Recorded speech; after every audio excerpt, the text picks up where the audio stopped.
This week, the Philippines made a bold and unprecedented move in its long-standing dispute with China by officially releasing a new national map to the public. The unveiling was met with both anticipation and tension, as government officials presented the map in a high-profile press conference, signaling a significant shift in Manila's approach to the South China Sea issue.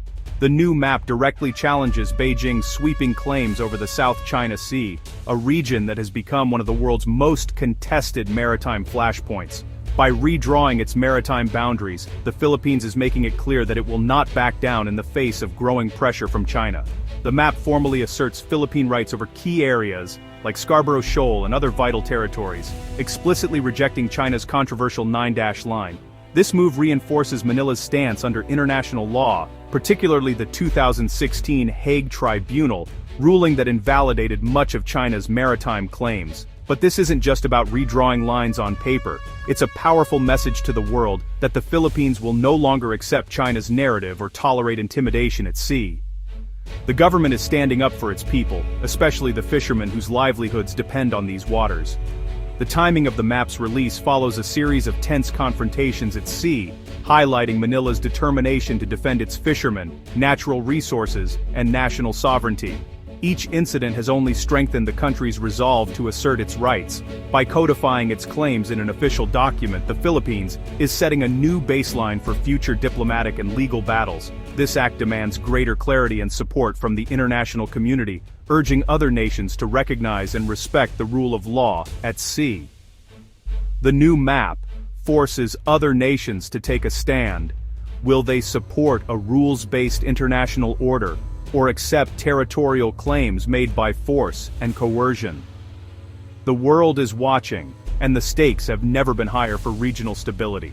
With this bold act, the Philippines has drawn a new line in the sand, one that could reshape the region's geopolitical landscape for years to come, and redefine the balance of power in the South China Sea. The new map's release comes amid escalating confrontations at sea. Just days ago, a Philippine fisheries vessel near Sandy Cay was rammed and blasted with water cannons by a Chinese Coast Guard ship, an incident both sides blame on each other. These dangerous encounters are becoming routine, turning the South China Sea into a high-stakes flashpoint where a single misstep could spark wider conflict. Manila sees these tactics as part of China's campaign to drive out Philippine presence, making fishing and patrols perilous. Recent patrols also uncovered buoys and construction debris near Scarborough Shoal, fueling fears that China may soon build permanent structures there. Such a move would cement China's control deep within the Philippines' exclusive economic zone. The stakes and the risks are rising with every encounter. Tensions have now taken to the skies above the South China Sea. On October 15, a Philippine patrol plane was aggressively intercepted by a Chinese helicopter and fighter jet near Scarborough Shoal, risking a mid-air disaster. China claims it was defending its airspace. The Philippines calls it a violation of international law and a dangerous escalation. These aerial standoffs show both sides operating under conflicting rules, with each incident raising the risk of a deadly accident. For Manila, maintaining aerial surveillance is vital for monitoring illegal activity and asserting its rights. China's aggressive interceptions are squeezing the Philippines' ability to operate in its own airspace. The dispute is no longer just about ships. It's now a contest for control in the air as well. The risk of miscalculation has never been higher. Why risk so much over these waters? What makes this stretch of sea so fiercely contested, drawing in not just neighboring countries, but the attention of the entire world? The answer is simple, yet incredibly far-reaching. The South China Sea is a global lifeline, a maritime crossroads that connects economies and continents. Nearly a third of all maritime trade, about $3 trillion, passes through here each year, carrying everything from electronics and oil to food and raw materials. For countries like China and the Philippines, control over these routes isn't just about influence. It's a matter of economic survival and national security. The sea is also a vital source of fish, providing food and jobs for millions of people across Southeast Asia. For many coastal communities, it's the heart of daily life. But now, Filipino fishermen are being blocked from their traditional fishing grounds by Chinese vessels, threatening their livelihoods and way of life. Beneath the waves, the stakes are even higher. Untapped reserves of oil and gas lie hidden below the seabed, resources that could fuel entire economies for decades to come, and are coveted by all sides. For China, the dispute is about more than resources. it's about historical claims, national pride, and asserting its place as a regional superpower. For the Philippines, it's about defending sovereignty, protecting its people's livelihoods, and standing up for its rights under international law. The conflict is a David and Goliath struggle, with a small nation facing off against a giant, and both sides unwilling to back down. Tensions flare, as ships face off in contested waters, and the risk of escalation is always present. National identity, economic security, and regional power are all on the line, making every negotiation fraught with difficulty. That's why compromise is so elusive, and why the world is watching, hoping for a peaceful solution to a conflict with global consequences. The world is taking notice as tensions rise in the South China Sea. The United States quickly condemned China's actions, reaffirming its defense commitments to the Philippines and warning Beijing against further aggression. China, meanwhile, accuses Manila and its allies of provoking instability and insists its actions are lawful. Other nations, Japan, Canada, France, have joined joint military exercises in the region, signaling support for a rules-based order and freedom of navigation. Many Southeast Asian countries remain cautious, wary of economic retaliation from China, but the Philippines' bold stance is forcing a regional conversation. The dispute is now seen as a test for the future of the Indo-Pacific. Will international law prevail, or will might make right? The outcome here could set a precedent for territorial disputes worldwide. In a powerful show of unity and strength, the Philippines and its closest allies have just concluded a series of major naval drills in the highly contested waters of the South China Sea. These exercises are not only a demonstration of military capability, but also a clear signal of international cooperation in a region marked by rising tensions. The annual Sama-Sama exercises brought together warships and aircraft from the Philippines, United States, Japan, Canada, and France, right on China's doorstep. This multinational presence highlights the growing concern over freedom of navigation and the importance of upholding international law in these strategic waters.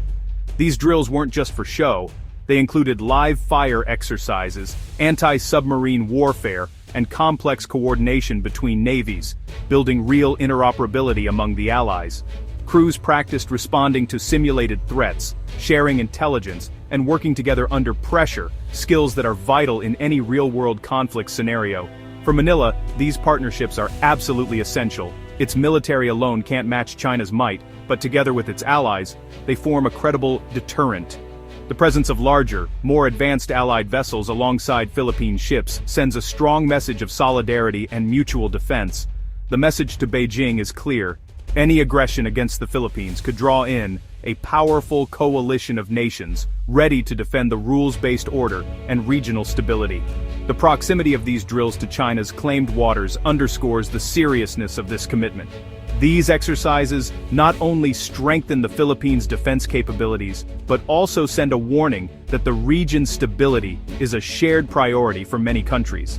The cooperation and camaraderie on display reinforce the idea that peace and security in the Indo-Pacific are collective responsibilities. The drills are a cornerstone of Manila's security strategy, providing valuable experience in building trust among partner nations.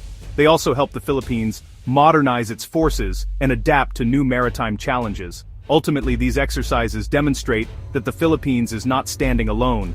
With its allies by its side, Manila is better prepared to face any challenge and protect its sovereignty in these contested waters. The Philippines knows it can't rely on diplomacy alone. It's modernizing its military to defend its sovereignty. The armed forces of the Philippines modernization program is bringing in new ships, aircraft, and surveillance systems to build a credible deterrent. The goal isn't to match China's power, but to raise the cost of any aggression and ensure the Philippines isn't defenseless. Strengthening alliances is just as crucial.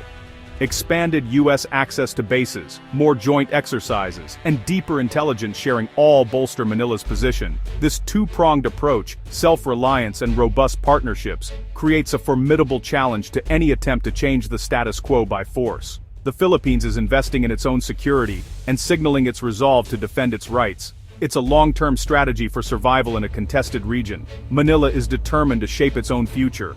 The South China Sea dispute isn't just a regional issue, it's a global one. At stake is whether international law and the rights of smaller nations will be respected, or if power alone will dictate borders. The 2016 tribunal ruling in favor of the Philippines was a landmark, for a rules-based order, but enforcing it remains a challenge. For Filipinos, this is about sovereignty, livelihood, and national pride. For the world, it's about economic stability and the risk of wider conflict. Disruption here would send shockwaves through global trade and could draw in major military powers. The Philippines' stand is a reminder that sovereignty and law matter to everyone. How this conflict is resolved will shape the future of international relations. That's why the world should be watching, and why what happens next matters to us all.